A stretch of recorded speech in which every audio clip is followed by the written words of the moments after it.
এই গাইজ গোলাঘাট ডিস্ট্ৰিক্টৰ পৰা ৰিকুৱাৰমেণ্টৰ কাৰণে নটিফিকেশ্যন আহিছে য'ত আপুনি গাঁও প্ৰধান পোষ্টত এপ্লাই কৰিব পাৰিব আৰু ডিফাৰেন্ট চাৰ্কুলাৰত আপোনাৰ পোষ্টখিনি ডিভাইড কৰি দি আছে। যদি আপুনি ইণ্টাৰেষ্টেড হয় তেনে এইটো ভিডিঅ'ত আপুনি চেক কৰিব পাৰিব ৰিকুৱাৰমেণ্ট অভাৰভিউখিনি লগতে ভেকেঞ্চি ডিটেইলছ ভেকেঞ্চিখিনিত এপ্লাই কৰোঁতে কি এলিজিবিলিটি ক্ৰাইটেৰিয়া আপুনি ফ'ল' কৰিব লাগিব কেনেকৈ এপ্লাই কৰিব কেতিয়াৰ পৰা এপ্লাই ষ্টাৰ্ট হ'ব কেতিয়ালৈকে লাষ্ট এপ্লাই কৰিব পাৰিব সেইখিনি ডিটেইলছ আপুনি এতিয়া চেক কৰিব পাৰিব। ইয়াতে কোৱালিফিকেশ্যন বিচাৰিছে যদি আপুনি ক্লাছ 10 পাছ কৰিছে যিকোনো ৰিকগনাইজ বৰ্ডৰ পৰা বা আপুনি তেনেকুৱা ক্লাছ মানে 10 ৰিলেটেড যদি কোনো ধৰণৰ ইকুইভেলেন্ট কোৰ্স কৰা আছে তেতিয়াহ'লে আপুনি এইটো পোষ্টত এপ্লাই কৰিব পাৰিব। যদি আপুনি ইণ্টাৰেষ্টেড হয় দেন আহক দেৰি নকৰি আজিৰ ভিডিঅ'টো আৰম্ভ কৰোঁ। দিয়া চাই লওক যিটো ৰিকুৱাৰমেণ্ট আহিছে ৰিকুৱাৰমেণ্ট অভাৰভিউখিনি এতিয়া চাব অৰ্গেনাইজেশ্যন নেমটো দি আছে য'ত আপোনাৰ ডিষ্ট্ৰিক্ট এডমিনিষ্ট্ৰেটিভ গোলাঘাটৰ পৰা আহিছে নটিফিকেশ্যনটো আৰু পোষ্ট নেমটো দি আছে য'ত আপুনি গাঁও প্ৰধান য'ত ভিলেজ হেড পোষ্টত আপুনি এপ্লাই কৰিব পাৰিব।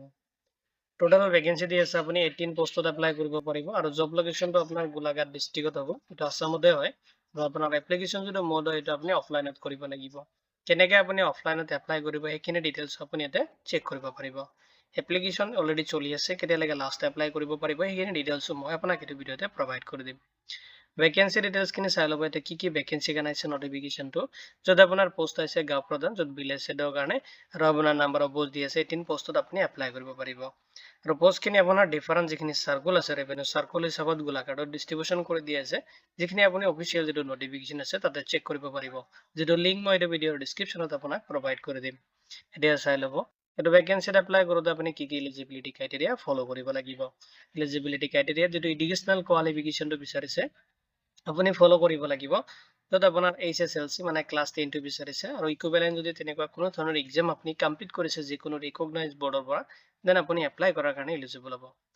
লগতে ফ'ল' কৰিব লাগিব এজ লিমিটটো য'ত আপোনাৰ মিনিমাম এজ দি আছে 25 ইয়াৰ্ছ আৰু যদি আপোনাৰ কমপ্লিট হৈছে আপুনি এপ্লাই কৰিব পাৰিব মেক্সিমাম আপুনি 65 ইয়াৰ্ছ লৈ কিনে এপ্লাই কৰিব পাৰিব।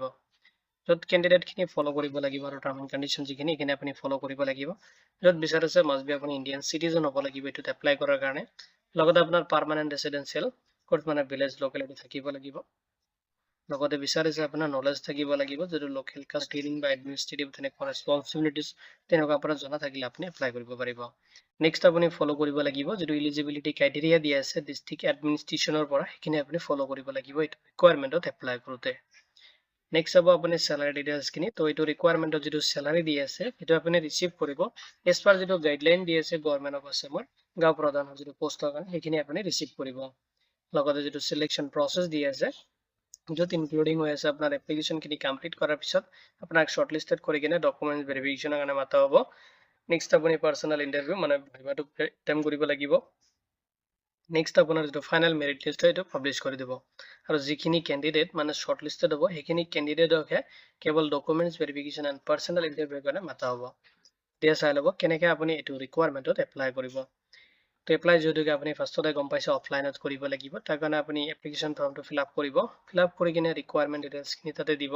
নেক্সট আপুনি এটাচ কৰিব ৰিকুৱাৰমেণ্ট নেচেচাৰী ডকুমেণ্টছখিনি তাতে এটাচ কৰিব কৰি কিনে আপুনি ছাবমিট কৰিব লাগিব যিটো অফিচ দি আছে ডিষ্ট্ৰিক্ট কমিশ্যনাৰ যিটো গোলাঘাটত আছে তো যিটো ডেডলাইন দি আছে তাৰ আগতে পাৰিলে আপুনি এপ্লাই কৰি দিব তাতে। তো এপ্লাইৰ যিটো ডেট দি আছে আৰু যদি আপোনাৰ এপ্লাইৰ যদি লাষ্ট ডেটটো ক্ৰছ হৈ যায় মানে যিটো লাষ্ট ডেট দি আছে বা আপোনাৰ এপ্লিকেশ্যনটো ইনকমপ্লিট হৈ থাকে দেন আপোনাৰ যিটো এপ্লিকেশ্যন হয় সেইটো ৰিজেক্ট কৰা হ'ব। ইম্পৰ্টেণ্ট ডেটছখিনি চাই ল'ব য'ত আপোনাৰ এপ্লাইটো অলৰেডি চলি আছে আৰু এপ্লাইৰ যিটো লাষ্ট ডেট দি আছে 9 জুলাই 2026 লৈ কিনে লাষ্ট আপুনি এপ্লাই কৰিব পাৰিব। ইম্পৰ্টেণ্ট যিখিনি লিংক আছে মই এইটো ভিডিঅ'ৰ ডিছক্ৰিপশ্যনত আপোনাক প্ৰভাইড কৰি দিম। লগতে আপুনি জব এলাৰ্ট এছকে পৰ্টেলত লেটেষ্ট জবৰ আপডেটৰ কাৰণে ভিজিট কৰিব পাৰে ডেইলি ৱে। লগতে এনি কুৱেশ্যন যদি থাকে আপোনাৰ এইটো ৰিকুৱাৰমেণ্ট ৰিগাৰ্ডিং আপুনি ভিডিঅ'টোৰ কমেণ্ট ছেকশ্যনত কমেণ্ট কৰি দিব। জব এলাৰ্ট এছকে টিমৰ পৰা আপুনি উইদিন 48 আৱাৰ্ছৰ ভিতৰত ৰেছপন্স পাব। ভিডিঅ'টো চোৱাৰ বাবে ধন্যবাদ দি কিনে আজিৰ ভিডিঅ' মই ইমানতে সামৰিছোঁ।